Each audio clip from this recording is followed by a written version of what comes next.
NCERT का जो topic है 6.6 है गतिज विद्युत वाहक बल। पिछला टॉपिक 6.4 पड़ गया था, वो 5 था, ठीक है ना। ये मोशनल ईएमएफ होता क्या है, तो पहले परिभाषा देखते हैं, फिर चित्र से समझते हैं, क्रॉस आस का मतलब भी समझते हैं कि इसका क्या है ये क्रॉस, ठीक है। हाँ, जब कोई चालक चुंबकीय क्षेत्र में गति करता है तो उसके चुंबकीय फ्लक्स में परिवर्तन होता है, जिससे उसके सिरों पर प्रेरित विद्युत वाहक बल उत्पन्न हो जाता है। इसे गतिज विद्युत वाहक बल कहते हैं। बाकी डिकोडिंग कर लिए होगे। सभी में एक चीज़ ध्यान रखना है कि चुंबकीय फ्लक्स में परिवर्तन हुआ माने प्रेरित विद्युत वाहक बल उत्पन्न हो जाएगा। सर क्या लिखा है? मैं दोबारा बोल दूंगा, अभी इधर देखो। हाँ, अगला समझते हैं। जैसी परिभाषा है उसके हिसाब से कंडीशन लेते हैं।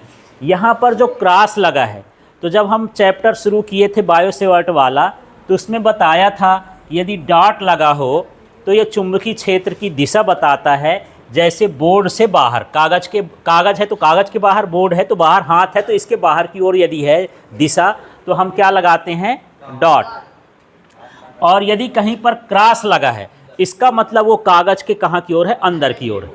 तो यहाँ पर जो चुंबकीय क्षेत्र है वो कागज़ के कहाँ की ओर है, अंदर की ओर। माने चुंबक के से जो तरंगें निकल रही हैं, चुंबकीय बल रेखा निकल रही हैं, ये इधर से निकल करके बोर्ड की ओर जा रही हैं, ऐसा समझ लो।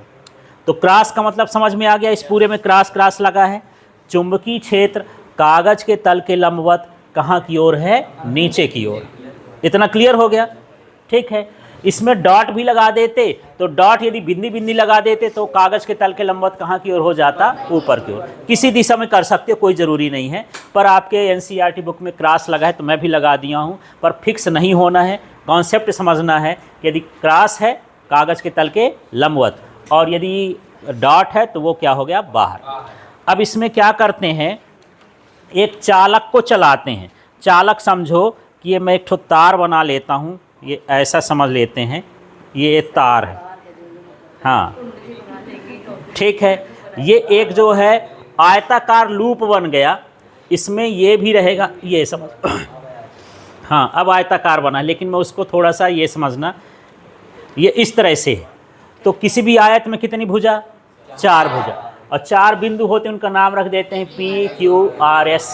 इसकी लंबाई भी होगी, चौड़ाई भी होगी। तो यहाँ पर मान लेते हैं इसकी लंबाई कितनी है, L है, और चौड़ाई कितनी है, X है।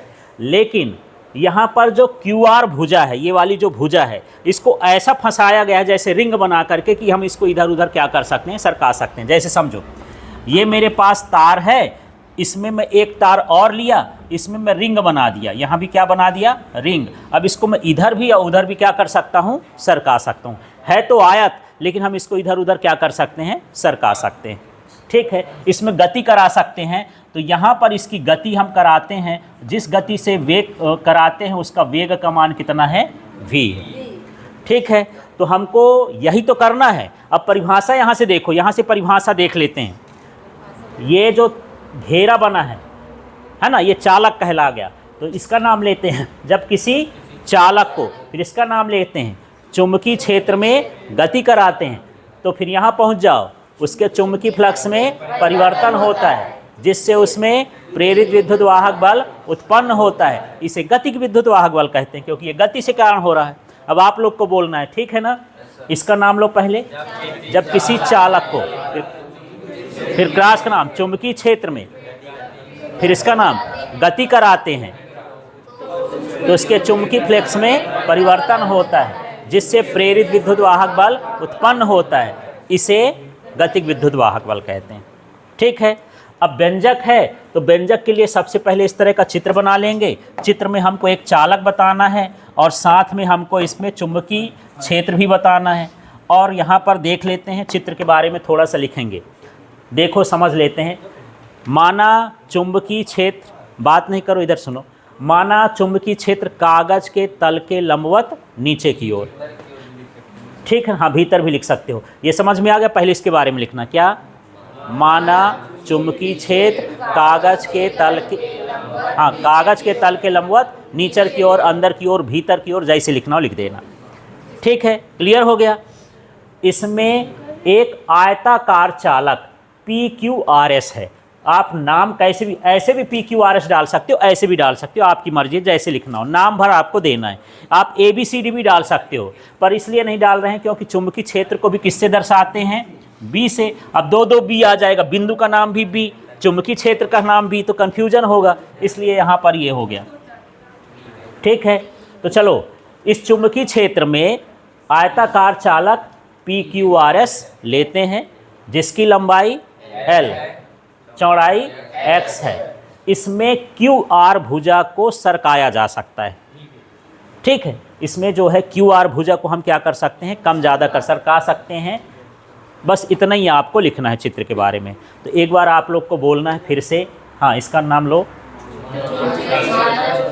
नहीं, माना चुंबकीय क्षेत्र, फिर कागज के तल के लंबवत नीचे की ओर है। ठीक है, इसमें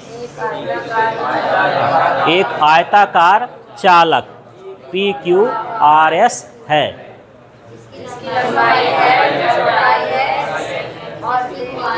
QR भुजा को इसमें सरकाया जा सकता है, चलाया जा सकता है, जैसा भी लिखना हो।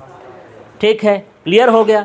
तो अब यहाँ पर लिख देंगे, यदि QR भुजा को v वेग से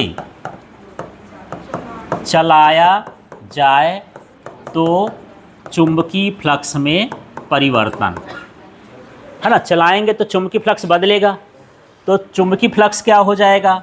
सूत्र होता है phi equal to BA cos theta, लेकिन हम इसको लंबवत रख दिए हैं। इसको कैसा रखे हैं? लंबवत। और लंबवत रहने पर मैं बोला था कि जिसके सूत्र में ए आए, क्षेत्रफल आए, उसका कोण 90 न लेके हम क्या लेंगे? 0। और cos 0 का मान कितना होता है? 1। इसलिए यहाँ पर cos नहीं लिखा। लिखना चाहो तो लिख भी सकते हो। यदि मेरा मन ही है तो मैं लिख दूँ, यार पढ़े तो हैं कि cos थीटा होता है, पर थीटा का मान यहाँ पर क्या रहेगा? cos 0। 0 समझ में आ गया। जिस सूत्र में क्षेत्रफल हो तो आप लंबवत ले रहे हो, उसके लिए कोण क्या लेना है? 0। अब यहाँ पर देख लेते हैं, फाई इक्वल टू क्या हो जाएगा? ये BA, एक स्टेप और बढ़ा दिया। cos 0 का मान कितना होता है? 1 होता है। काम खत्म हो गया। अब हमको फैराडे का द्वितीय नियम लगाना है। यहाँ पर क्या? फैराडे के द्वितीय नियम से क्या था सूत्र यार? हाँ, E इक्वल टू था माइनस d∅/dt। उसमें पढ़े थे चुंबकीय फ्लक्स में परिवर्तन की दर प्रेरित विद्युत वाहक बल के समानुपाती होती है, उसके बराबर होती है, ऐसा ये सूत्र निकाले थे। E बराबर माइनस d/dt। ठीक है, और यहाँ फाई का मान क्या है? हाँ, तो यहाँ मैं लिख दिया BA। ठीक है, एक स्टेप थोड़ा सा यहाँ बढ़ा देता हूँ, एक स्टेप और बढ़ा देता हूँ, थोड़ा समझना। फाई इक्वल टू B, जो यहाँ क्षेत्रफल है, तो आयत का क्षेत्रफल बराबर क्या होता है? लंबाई गुणे चौड़ाई। इसके हिसाब से क्या होगा? हाँ, लंबाई इसकी L है, ये x है, तो इसकी जगह मैं क्या लिख दूँ? LX। यहाँ पर लिख देंगे चूंकि A बराबर क्या है? LX। समझ में आ गया। तो यहाँ पर मैं A न लिख करके यही लिख देता हूँ जो यहाँ पास आया है। क्या आया है? BLX। तो E बराबर देखना, अब मुझे इसमें से कुछ बाहर निकालना है और कुछ अंदर रखना है। अब कैसा बाहर रखते हैं, कैसा अंदर रखते हैं? जिसका मान बदलता होगा उसको अंदर रखा जाएगा, और जिसका मान नहीं बदलेगा उसको बाहर रखेंगे।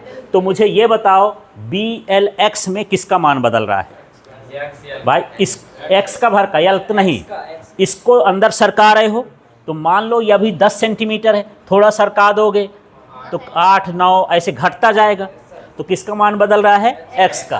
तो मैं ऐसा लिख देता हूँ, माइनस BL बाहर कर दिया क्योंकि इनका मान नहीं बदल रहा है, और ये जो d/dt है, तो इसको क्या लिख देंगे? dx/dt। देखो तो आप, हाँ, नहीं समझ में आया? हाँ, चलो यहाँ पर बात करते हैं। यहाँ पर मेरे पास d/dt है, और मैं किसका मान रख दिया हूँ? फाई का। ये फाई का मान रख दिए हैं ना, यहाँ से देख के लिख दोगा फाई का मान रखने पर। ठीक है, जब मैं फाई का मान रख दिया तो इसमें d/dt के साथ कौन सा मान रखना है, ये बात कर रहा हूँ। तो BL को मैं कहाँ कर दिया? बाहर। अंदर क्या बचा? एक्स, और बाहर से ये D upon D T x के साथ जाएगा, डी अपॉन डी टी उसके साथ जाता है जिसका मान बदल रहा हो। ठीक है, आगे के स्टेप में देख लेते हैं, माइनस और यहाँ बी एल भी कर देता हूँ और ये हो गया माइनस भी। ये कैसे आ गया थोड़ा सोचो यार। हाँ, डी एक्स माने हुआ विस्थापन और डी टी माने क्या हो गया, समय। विस्थापन बटे समय क्या होता है, वेग। अब तो वेग माइनस क्यों लगा है ये भी देख लेते हैं। जब मैं इसको अंदर सरका रहा हूँ तो ये x का मान घट रहा है कि बढ़ रहा है, इसलिए माइनस लगा है ना। यदि मैं उधर सरकाता x का मान बढ़ता तो हम किसके में ले लेते, प्लस। ठीक है, तो E बराबर कितना आ जाएगा, बी एल भी, और यही जो मान है ये किसका हो जाएगा,